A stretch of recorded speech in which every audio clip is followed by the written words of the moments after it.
भाइयों बहनों नमस्कार। All India anganwadi news channel में आपका स्वागत है। चैनल से जुड़ने के लिए नीचे दिख रहे रेड कलर के सब्सक्राइब बटन पर आपको सबसे पहले क्लिक करना है। फिर साइड में एक नोटिफिकेशन बेल यानी घंटी बन के आएगी, उस पर जब आप दबाएंगे तो 3 घंटी आपको दिखेंगी, जिनमें सबसे ऊपर आल वाली घंटी आप लोगों को दबा लेनी है। आंगनबाड़ी सेविका सहायिका मिनी बहनों का आंगनबाड़ी की सभी फटाफट वाली खबरों में स्वागत है। आज इस वीडियो में कल की और आज की दिन भर की खबरें आपको देखने को मिलेंगी। तो बढ़ते हैं खबरों की तरफ बिना समय गवाए। लेकिन आप में से बहुत से भाई बहन हमारे इस चैनल से नहीं जुड़े हैं, तो प्लीज उनसे कहना चाहूंगा कि आप इस चैनल से भी जुड़ जाएं, सब्सक्राइब कर लें। बहुत ही कम समय में बहुत ही मेन मुद्दे पर हम यहां पर डिस्कस कर लेते हैं और विस्तार से जो डिस्कस है वो हम ऑल इंडिया पर कर लेते हैं। तो जिनको भी यहां जुड़ना हो वो जुड़ सकते हैं। जिलाधिकारी प्रयागराज की तरफ से 28 अक्टूबर को एक ये सरकारी आदेश जारी किया गया, जिसमें जनपद स्तरीय आधार अनुश्रवण समिति का गठन करने के बारे में यह लेटर था। और इस लेटर में साफ शब्दों में अगर हम आपको कहें तो यहां पर प्रदेश के अध्यासित परिवारों के लिए फैमिली आईडी एक परिवार एक पहचान संचालित किए जाने के संबंध में शासनादेश ये वाला निर्गत किया गया था। तो इसके बारे में आपको बताना चाहेंगे कि माननीय मुख्यमंत्री जी के द्वारा नियमित रूप से इसकी जो है यहां पर समीक्षा वगैरह भी की जा रही है। तो इस योजना के अंतर्गत आप सबको पता होना चाहिए कि वन स्टॉप पॉइंट के रूप में कार्य तथा यहां पर केंद्र सरकार के मध्य सहयोगात्मक संबंध स्थापित करने के उद्देश्य से ही नियोजन विभाग के अंतर्गत उत्तर प्रदेश में डीबीटी एवं आधार सेल एक गठित की गई है। और उसी के तहत आप लोगों को पता है कि यहां पर एक परिवार एक पहचान के नाम से फैमिली आईडी जारी करने के बारे में जानकारी ये पूरी की पूरी यहां पर देखने को मिल रही थी। हम चलते हैं आगे और ये लेटर था संजय कुमार खत्री जी का, जिलाधिकारी हैं प्रयागराज से। और भी खबरें दिखानी है। किरण वर्मा बहन प्रयागराज से, उनके द्वारा लेटर भेजा गया था। और अनीता यादव बहन रामपुर से आती हैं, जिनके द्वारा बताया गया था कि 29 तारीख को जो आंगनबाड़ी बहनों, कुछ बहनों के पैसे आए हैं 500-500 के हिसाब से 29 को, वो पैसा आपका बीएलओ का था। बहन ने साफ शब्दों में यहां पर लिखा भी था। अब चलते हैं आगे और आपको बताते हैं। ये देखिएगा, अमरावती बहन है प्रयागराज से। इन्होंने लिखा था कि भैया जी, प्रयागराज बहादुरपुर ब्लॉक वगैरह में कार्यालय का किराया आंगनबाड़ी कार्यकर्ताओं से जो है वसूला जा रहा है। क्या ये होना चाहिए? तो बिल्कुल नहीं होना चाहिए। आंगनबाड़ी बहनों से अगर कार्यालय के किराए की वसूली हो रही है तो वो भ्रष्टाचार है, शोषण है। और आप सबको वहां पर इसके लिए जो है सबूतों के साथ में लड़ना चाहिए। इधर बात करते हैं लक्ष्मी देवी बहन की, जो कि रामपुर से आती हैं। 500 रुपया इनके वहां पर भी बीएलओ का 29 तारीख को आया था। ये बहन है गायत्री देवी, जो कि आती है सिद्धार्थनगर से। और इनका अकाउंट सक्रिय नहीं है, इस तरह की इनके भी अकाउंट में दिक्कत आ रही है। तो इनएक्टिव अकाउंट वाली प्रॉब्लम पोस्टर ट्रैकर पर काफी बहनों के सामने देखने को मिली है। इस समस्या के समाधान के लिए आप सब बहनें जिनके भी सामने ऐसा कुछ आए कि अकाउंट सक्रिय नहीं है यानी इनएक्टिव है, तो आप अपने सीडीपीओ या फिर अपने डीपीओ या अपनी सुपरवाइजर, अपने विभागीय अधिकारियों से संपर्क करें, उनको समस्या बताएं और उनकी आईडी वाईडी से वहां से सब वो सही कर देंगे। इधर बात करते हैं सरला रानी बहन की, जो कि बाराबंकी से आती हैं सरला बहन। इन्होंने भी कहा कि 500 रुपया 29 तारीख को बीएलओ का इनके वहां पर भी आ गया। अब चलते हैं अगली खबर पर। गवर्नमेंट ऑफ यूपी का एक ट्वीट आपको दिखाते हैं। रोजगार के लिए स्नातक छात्रों को सर्टिफिकेट कोर्स सरकार करवाने वाली है। तो इसके बारे में आपको हम बता दें कि इन्फोसिस के साथ में मिलकर के प्रदेश के 20 विश्वविद्यालय और कॉलेजों में यह कोर्स शुरू होगा। इस कोर्स की जो खासियत थी वो मैं आप लोगों को पहले बता चुका हूं। यहां पर इस कोर्स के तहत आईटी एंड इलेक्ट्रॉनिक्स विभाग के एक वरिष्ठ अधिकारी के मुताबिक जल्द ही इस ऑनलाइन सर्टिफिकेशन कोर्स की शुरुआत मुख्यमंत्री जी करने वाले हैं। तो ऑनलाइन पूरा इसका रजिस्ट्रेशन रहेगा और युवाओं को आईटी से संबंधित विषयों के बारे में बताया जाएगा, जैसे कि सॉफ्टवेयर डेवलप करना, इसके बारे में भी उनको सब सिखाया जाएगा। और निःशुल्क रूप से ये सारी चीजें, डिग्रियां दी जाएंगी। इसके बारे में ये आर्टिकल में लिखा था, ऑल इंडिया पर डिस्कस हो चुका है। गवर्नमेंट ऑफ यूपी का एक अगला भी ट्वीट था कि उत्तर प्रदेश के 12 जिलों में 13 रेलवे ओवरब्रिज बनाए जाएंगे। कहां कहां बनेंगे उनके बारे में पहले भी हम डिस्कस कर चुके हैं, तो इस वाले मैटर को हम पीछे छोड़ते हैं। तो आने वाले समय में ये यूपी के 12 जिलों में 13 रेलवे ओवरब्रिज बनेंगे, इसकी जानकारी ऑल इंडिया पर हो चुकी है। वहीं पर एक ये बहन है जिन्होंने लिखा था कि पहली बार मैसेज कर रही हूं, नमस्ते। और सेविका वगैरह इस तरह से किराए में मेरे भी जो 500 रुपया आया है, जौनपुर वगैरह लिख करके आया है, इस तरह से उन्होंने जो है दिया हुआ है। बीएलओ का आया है इस तरह से, तो बीएलओ का ही पैसा सा है जो 29 को आया है। और ये देखो यहां पर इनका डबल डबल मैसेज था। एक ये बहन है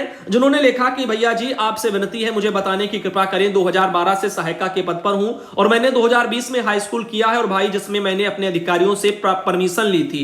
भाई मार्कशीट पर रेगुलर है। भाई जब 2021 में भर्ती निकली तो मैंने फॉर्म ऑनलाइन किया। जब ऑफलाइन को इस तरह से उन्होंने जो भी कहा था, समस्या का समाधान इंडिया पर इनका किया जा चुका है। तो अगर देखो कोई भी पढ़ना चाहता है विभाग में नौकरी करने के बाद तो फिर उसको परमिशन लेनी होती है। चूंकि इन्होंने परमिशन ले ली है, अब इनका मार्कशीट पर रेगुलर है, तो एक बात ध्यान देनी है, रेगुलर तभी होगा जब आप रेगुलर वहां जाएंगी।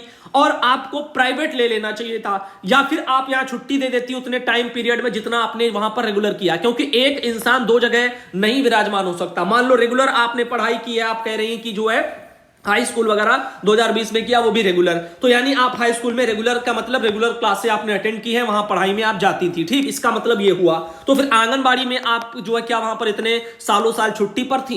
इतना तो संभव है नहीं। तो यही एक कारण है कि रेगुलर वाले में दिक्कत है, और प्राइवेट होता तो मुझे लगता था शायद आपके लिए वो ठीक हो जाता, लेकिन इस तरह से एक समस्या आ रही है। और ये देखो शोभा बहन है, जो कि शोभा लिम्बराज जाघव, महाराष्ट्र से बोलती हैं हमारा मानदेय बढ़ा है कि नहीं बताओ। तो बिल्कुल भी नहीं, मानदेय बढ़ने की कोई सूचना महाराष्ट्र से अभी हमारे पास नहीं पहुंची है।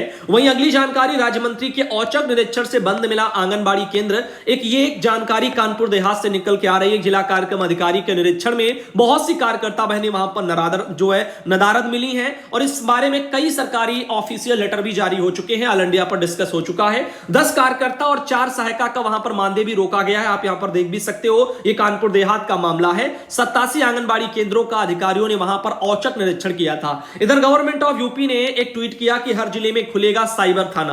तो उत्तर प्रदेश के हर जिले में साइबर थाने खोलने को लेकर के उत्तर प्रदेश सरकार का एक ट्वीट आया है। आप देख सकते हैं सीएम ने पुलिस मुख्यालय से इसके लिए प्रस्ताव मांगा है। 18 जिलों में साइबर थाने हैं प्रदेश में, और 600 करोड़ रुपया का खर्चा आएगा नए थानों की स्थापना में। 18 डिजिटल फॉरेंसिक लैब की स्थापना का लक्ष्य भी सरकार ने रखा है। अब देखो आगे क्या होता है। इसके अलावा हर जिले में खुलेगा साइबर थाना, एक और आर्टिकल यूपी सरकार का था। उसके अलावा एक ये वाला जो पोस्ट है बहुत ज्यादा वायरल हो रहा है, ए फॉर एप्पल की जगह अर्जुन और बी फॉर बॉय की जगह बलराम अब बच्चा सीखेगा। ऐसे पूरा अंग्रेजी अल्फाबेट जो है उनके आधार पर यहां पर पूरा एक नया वर्णमाला तैयार हुआ है अंग्रेजी का, जिसमें कि आप देख रहे हैं जे फॉर जटायु और जेड फॉर जामवंत, ये सब सीखेंगे। और ये सभी जो हैं वो आपके पौराणिक ज्वारा और इतिहास से जुड़े हुए कुछ शब्द हैं कैरेक्टरों के, उनसे जो मिलते हैं, और ये महापुरुषों के इनमें कई कोई नाम है, तो उन सब के बारे में ये यहां पर आर्टिकल है। और ये जो तैयार किया है सीतापुर के एक अधिवक्ता है, पौराणिक व इतिहास से जुड़े शब्दों की उन्होंने एक अंग्रेजी वर्णमाला तैयार की है,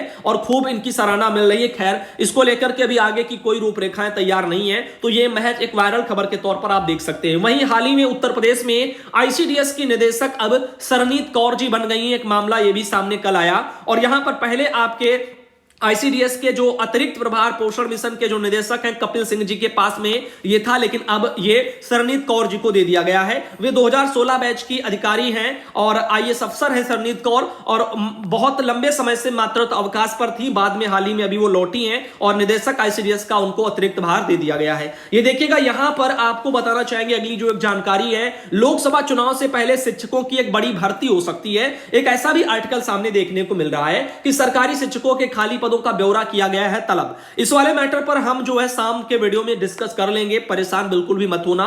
तो इस वाले मैटर को लेकर के शाम को डिस्कस हो जाएगी। वहीं पर रीता बहन एटा से आती है, गुमशुदा की तलाश को लेकर के एक हमारे पास ये आर्टिकल आया था। मोनू नाम है इनका, उर्फ इनका विवेक कुमार भी नाम है। दिमाग से थोड़ा सा जो है यहां पर मंद बुद्धि के हैं, लेकिन 11 अक्टूबर को थाना बलदेव मथुरा से ये गुम हो गए हैं। अगर किसी भी भाई बहन को ये दिखते हैं तो सूचना जरूर भेजें, और सूचना भेजने वाले को 51,000 रुपए का नगद पुरस्कार मिलेगा। साथ ही साथ गाड़ी से इनको उनके घर तक छोड़ने का, आने जाने का खर्चा भी आपको दे दिया जाएगा। वहीं इनका पता आपको बता देते हैं, निवासी है बहादुरपुर, थाना इनका मारहरा, जिला इनका है एटा, तो एटा जनपद के हैं, और ये पूरी जानकारी इनकी हो चुकी। वहीं पर आगे चलते हैं, नुसरत फातिमा बहन है सीतापुर से, और इनका कहना है कि सीतापुर सिटी से हमारे यहां और बहुत से लोगों ने 2019 और 21 में फाइलेरिया ड्यूटी किया था, जिसका मानदेय अभी तक नहीं मिला है। इस बारे में डीएम, सीएमओ और सीएम सब पोर्टल पर सब जगह 5 बार शिकायत की है, लेकिन अभी तक कोई समस्या का समाधान नहीं हुआ। मुख्यमंत्री महोदय तक आवाज पहुंचाने का कष्ट करें। तो आप देख रहे हैं कैसे स्वास्थ्य विभागों के काम आंगनबाड़ी बहनों से ले तो लिए जाते हैं, लेकिन उनका मेहनताना का भुगतान नहीं होता। और हमारा बाल विकास विभाग और जिम्मेदार अधिकारी भी इसको भुगतान को लेकर के भी गैर जिम्मेदार बने रहते हैं। इधर आप लोगों को ले चलते हैं आगे, और यहां पर शोभा रानी बहनें मेरठ से आती हैं। मुख्य सेविका की भर्ती मामले में सरकार से यहां पर जवाब तलब किया गया है। तो ये आ रहा है मैटर सुपरवाइजर मामले का। तो इसको लेकर के इलाहाबाद हाईकोर्ट ने मुख्य सेविका की भर्ती मामले में राज्य सरकार से जवाब तलब किया है। कोर्ट ने कहा है कि संयुक्त सचिव बाल विकास पुष्टार के स्तर से अधिकारी का जवाबी हलफनामा दाखिल किया जाए, और पहले से कार्यरत मुख्य सेविकाओं के नियमित करने से कितना वित्तीय बोझ पड़ेगा इसकी भी जानकारी देनी होगी। कोर्ट ने सुनवाई के लिए 16 दिसंबर की तारीख तय की है, और यह आदेश न्यायमूर्ति संगीता चंद्रा ने अनीता सिंह और 75 अन्य की याचिका पर सुनवाई देते हुए कहा है। याचिकाओं का तर्क था कि वे 2003 से बतौर मुख्य सेविका काम कर रही है। 2018 में नियमितीकरण के लिए उन्होंने निदेशक बाल विकास पुष्टार के समक्ष अपना प्रत्यावेदन भी दिया था। तो उनका भी अधिकार है, इतने लंबे समय से वो काम कर रही है बेचारी। अब इधर देखिएगा आईसीडीएस की निदेशक बनी है सरनीत कौर, इस पर हम अभी डिस्कस कर चुके हैं। इधर मध्य प्रदेश के जो मुख्यमंत्री हैं शिवराज सिंह चौहान, जिनको मामा जी भी बोलते हैं, तो उनका जो आर्टिकल था ऑल इंडिया पर, इस पर कल अच्छे तरीके से डिस्कस हो चुकी है। लाडली लक्ष्मी जो बेटियों के लिए जो योजना चलाई जा रही है उससे जुड़ा हुआ मैटर है। और मुख्यमंत्री जी तो बहुत कुछ कहते हैं, लोगों का उनके वहां पर इन्हीं के वीडियो और पोस्ट के नीचे कमेंटों में कुछ और ही कहना है। सारी चीजों पर ऑल इंडिया पर कल अच्छे तरीके से डिस्कस हुई है। उम्मीद करता हूं कि आप लोगों ने इसको सुना होगा और सभी के कमेंट्स पर ध्यान भी दिया होगा। अब चलते हैं आगे, आपको बता दें गवर्नमेंट ऑफ यूपी का एक ट्वीट आया था अभी हाल ही में कि यहां पर योगी आदित्यनाथ जी के नेतृत्व में उत्तर प्रदेश सरकार किसानों को प्रशिक्षण के लिए गुरुकुल भेजेगी। तो अब जो किसान हैं वो प्रशिक्षण के लिए गुरुकुल जाएंगे, और वो इसलिए जाएंगे ताकि उनकी जो खेती बाड़ी है उसमें कम लागत में वो अच्छा मुनाफा कमा पाए इस तरह से, और ज्यादा जो है यहां पर दवाओं का उपयोग नहीं होगा, जैविक रूप से खेती होगी, यानी प्राकृतिक खेती पर यहां पर फोकस किया जाएगा। यह वाला भी एक आर्टिकल सामने आया है उत्तर प्रदेश से, जो कि चर्चा का विषय है। एक ये ममता गुप्ता बहन सीतापुर से आती है, और सीतापुर में ये बहनों को बक्सा दिया गया है प्री स्कूल किट वाला।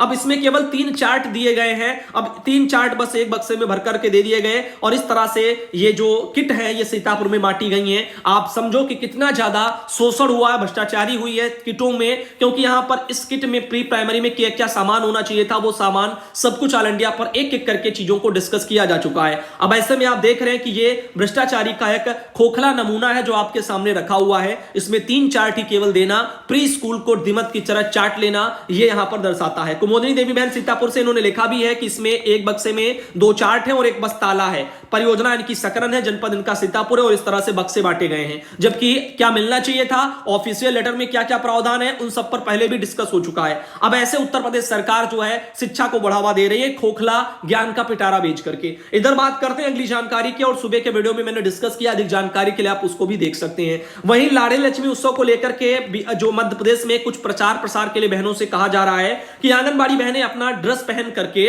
और गांव वगैरह में जाएंगी, पीले चावल देकर के न्योता देकर के आएंगी। जो ग्रामवासी हैं उनको पीले चावल ले जाएंगी, न्योता देंगी कि वो जो है लाडली लक्ष्मी उत्सव जहां कहीं उनके आसपास होगा उस कार्यक्रम में उनको आना है, ऐसा बोलेंगी, और ड्रेस पहन करके बहनें अपना जाएंगी, पीले चावल देकर के आएंगी। ये मध्य प्रदेश में कहने जो के लिए बहनों को बोला गया है। इधर बात करते हैं, यहां पर ये मध्य प्रदेश का पूरा आर्टिकल है इसी लाडली लक्ष्मी उत्सव को लेकर के। वहीं पर सामुदायिक आधारित गतिविधियों का कैलेंडर है, जैसा कि आपको पता है नवंबर आज से शुरू हो चुका है, और 1 नवंबर आज है। आज वजन दिवस मनाया जाएगा 0 से 5 वर्ष के बच्चों का। तो आज वजन दिवस आप मना सकती हैं, गैर वित्त पोषित ये वाला कार्यक्रम है। तो फिलहाल के लिए आगे ले चलते हैं, और आपको अगले फिर किसी वीडियो में मिलते हैं। दोस्तों ये वीडियो आपको कैसा लगा, उम्मीद किया करेंगे एक दिन ना सही तो 2 दिन के अंतराल पर आपको एक वीडियो संपूर्ण जानकारियों का फटाफट वाली खबरों में हम दे दिया करेंगे, जो अपने सुधांशु पटेल पर। यहां पर भी 10 मिनट का टाइम निकाल लिया करना, देख लिया करना क्या क्या खबरें हैं। शायद किसी की छूट गई हो तो वो देख सकता है, या हो सकता है कुछ अलग से भी इसमें लग जाए। धन्यवाद।